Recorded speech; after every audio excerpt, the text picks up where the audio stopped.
go. Move your body. My name is Mark Etheridge, and I work at Trailside Elementary. I'm a kindergarten teacher. A lot of times we get teased, we're like, oh, I'm not going to spend time wiping noses and doing stuff like that.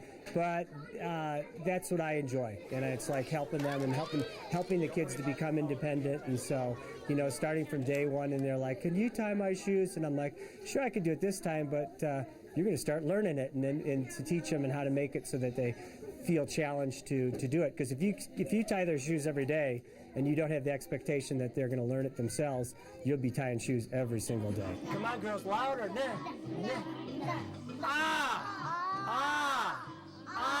He's a very unique individual. Do you want to come in? I just wanted to show you something. Oh, bring it in. That's okay. This is called a parent pleaser. You know what this reminds me, Mark? This is Cub Scouts from the Midwest. My mother did these. Macaroni pictures. Oh my gosh, yes. These are truly Cub Scouts from the Midwest. About 1960, mid-60s we did these. Look at Anders. They're just too cute. That is cute. See, I do work. Occasionally. See you guys. Okay, thanks. That's Mark.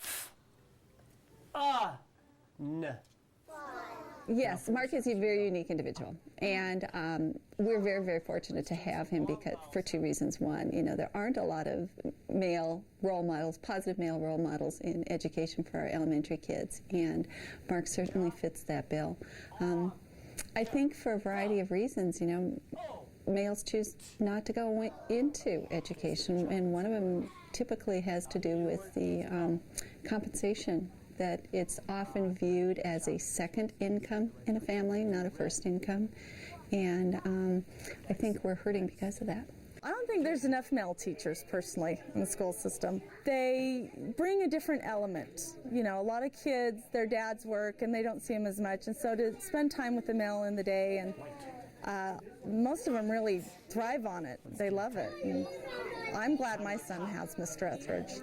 Men choose different kinds of activities. You'll have male PE teachers and male coaches at the high school level. Elementary teachers really have to have a bent or an interest in working with small kids, and a lot of guys, that's not their first choice usually. And I don't know if that has to do more with the nurturing element, which is what I like about kindergarten and the younger grades. I like that part of the teaching. So, the beginning of the day, I'll just sit and take the kids come in, greet me, tell me what they've been doing. And so that for me is an important part of the day, getting to know the kids and working with them on socially and working with their problems, to make their experience a positive one. I think parents are thrilled that someone would make a choice to go into early childhood education, someone like Mark. So, no, I never really have heard that he is, too rough, too gruff, too hard, that type of thing, or that they're nervous that they've got. They just want a good teacher for their kids for the most part.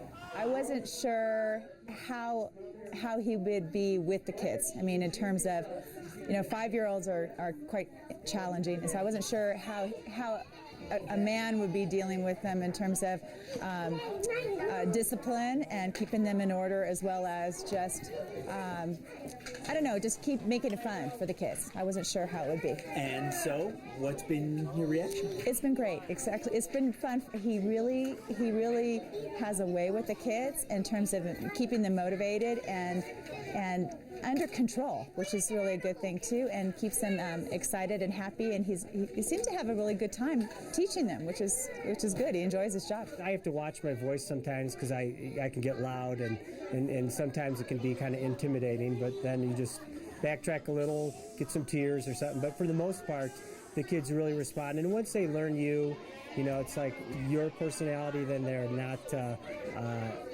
not as afraid. I think he's more physical, more hands-on with things. He teaches a lot through play and interacting with different things versus just sitting and teaching and learning from writing on the board. If you're a good teacher, you make it fun, you make it energetic, you know the kids, you love the kids, and if they know that, then they'll do well at school.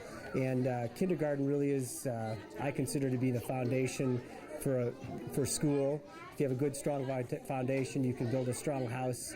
And if they have a good, positive experience, if they come away from the first year at school believing that they can do it and succeed, then they're going to continue that on in their years in schooling. Do you see a difference in teaching style between Mark and other kindergarten teachers? I do, and I don't want to attribute that to being male or female. He looks at the whole child as educationally, as opposed to saying, okay, we're only doing reading or we're only doing math. And he looks developmentally where that kid is, too, not just that, they're a 5-year-old, so they have to be doing the same thing as every other 5-year-old in his class. Probably what's unique is just my personality. I like to bring the fun to it and make it fun and keep it moving. I don't know that makes me unique, though. Unique in being male, but so. Get me out of here!